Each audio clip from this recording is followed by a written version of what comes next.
Alright guys, today what I have for you is a 7 exercise advanced body weight full body metabolic conditioning. So this one, like I said, it's going to be 10 reps each, or 5 each side if it's unilateral, and then try to get through it as many times as you can. If 2 times through is easy, then do it 6 times through. And if that's easy, do it more. If you need to add more reps, whatever, just make it your own. I think 10 though is a great spot to start. So we're going to start with our grappler's push-up, which is going to be, obviously we're going to have our elbows in like any push-up.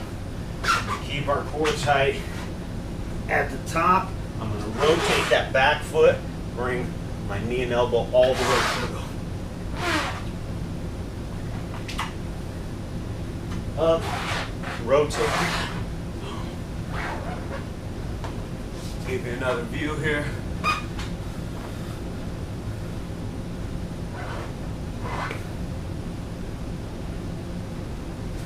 And if you need to make these more intense, you can always add some time under tension.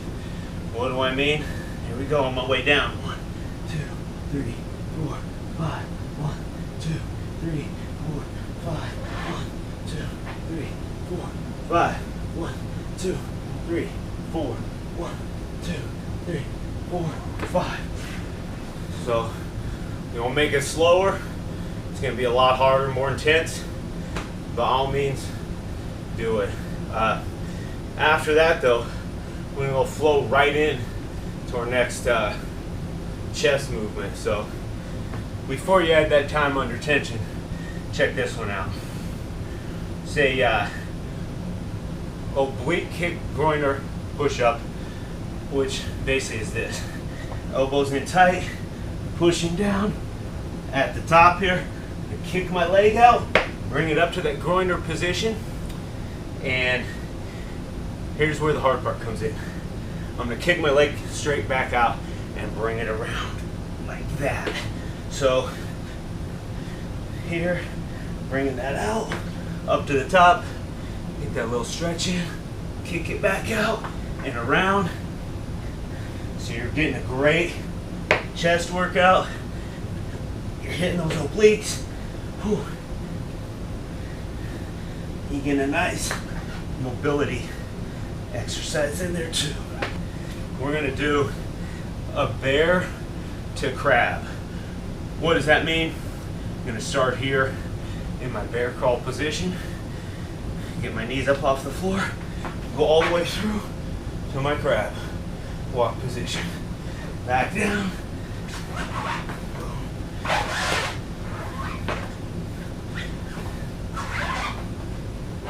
And to do 10 each side. Make sure putting that hand all the way through. So we're not just going here. Bring it all the way through. Okay?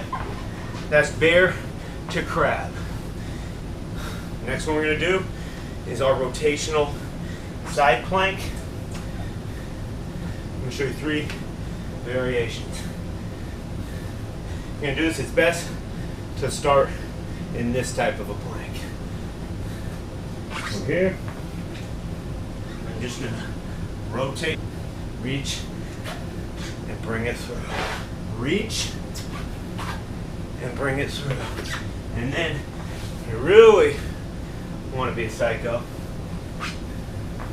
you can hit that push-up, reach, and rotate. Alright, kind of similar to the bear to crab, except we're just going to come and sit through.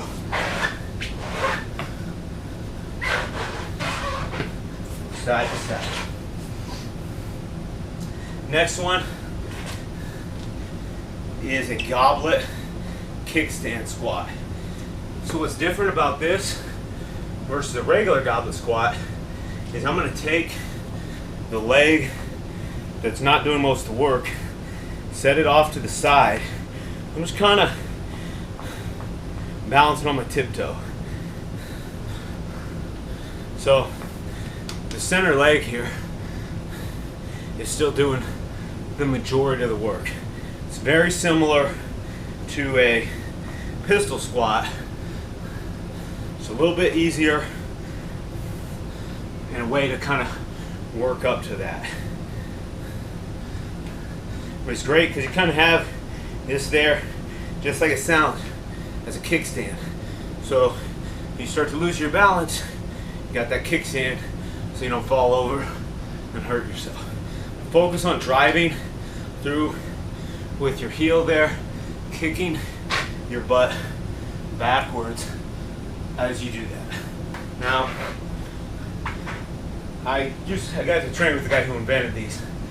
And what he says, Martin Rooney says, the warrior sit-up is only the warrior sit-up if the heels hit the ground. We're gonna reach up, feet touch the ground, and I come to my S grip or my gable grip. So if you just come into here, that's not a warrior sit-up.